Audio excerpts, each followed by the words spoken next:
Ayo rakan-rakan, kita bedah dan geledah. Buku hebat, memahat nasihat. Dari SK Datuk Haji Baginda, saya bawakan kepada anda kalimah-kalimah yang perlu disematkan sebagai nasihat buat seluruh umat. Saya Ariana Aisyah binti Mas Niza. Sekolah saya berkod MBA 1077.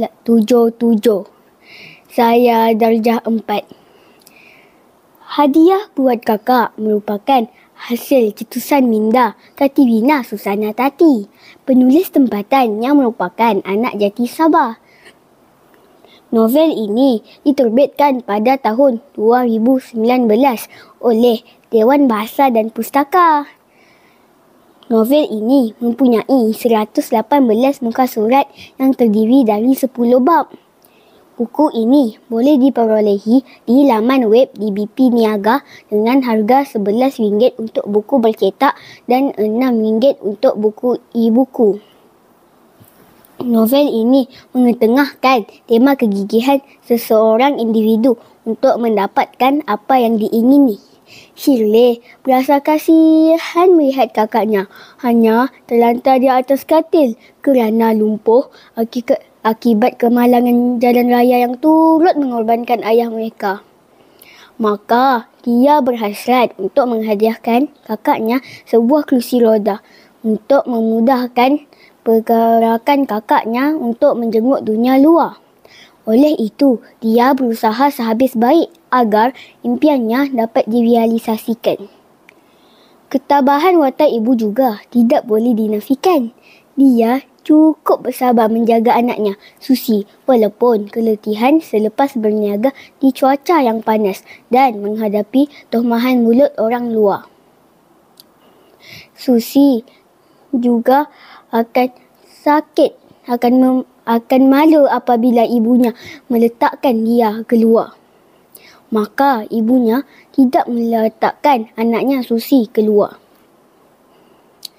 Di akhir cerita, Shirley akhirnya berjaya membuat kakaknya bahagia dengan sebuah kerusi roda yang disumbangkan oleh rakannya Imelda.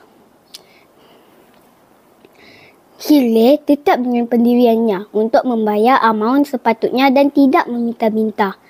Namun, bapa saudaranya tetap mahu memberikan kerusi roda itu sebahagian dari sedekah. Bekerja keras, tidak mudah putus asa, berusaha merupakan sifat protagonis di dalam novel ini, iaitu Shirley. Dia bukan sahaja berusaha mencari dana kerusi roda kakaknya. Dia juga gigih mengekalkan prestasinya sebagai seorang murid di sekolah.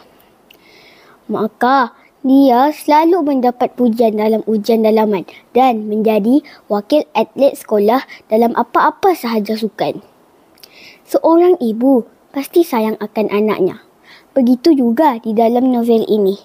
Watak ibu amat menyayangi kedua-dua anaknya dan berlaku adil terhadap mereka. Pada masa yang sama, dia menggalas tanggungjawab yang cukup besar sebagai seorang ibu tunggal. Novel ini syarat dengan pelbagai nilai murni melalui tindakan perjanjian penyataan yang diceritakan. Nilai murni yang jelas ditekankan ialah tanggungjawab, prihatin dan kasih sayang.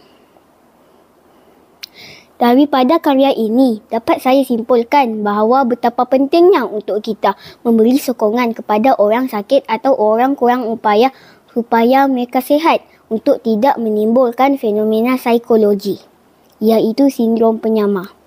Sindrom penyamar menimbulkan ketidakselesaan dan menimbulkan tekanan kepada pesakit. Kita seharusnya tidak mengeluarkan kata-kata atau perbuatan hinaan terhadap mereka kerana mereka juga manusia. Sekian, terima kasih.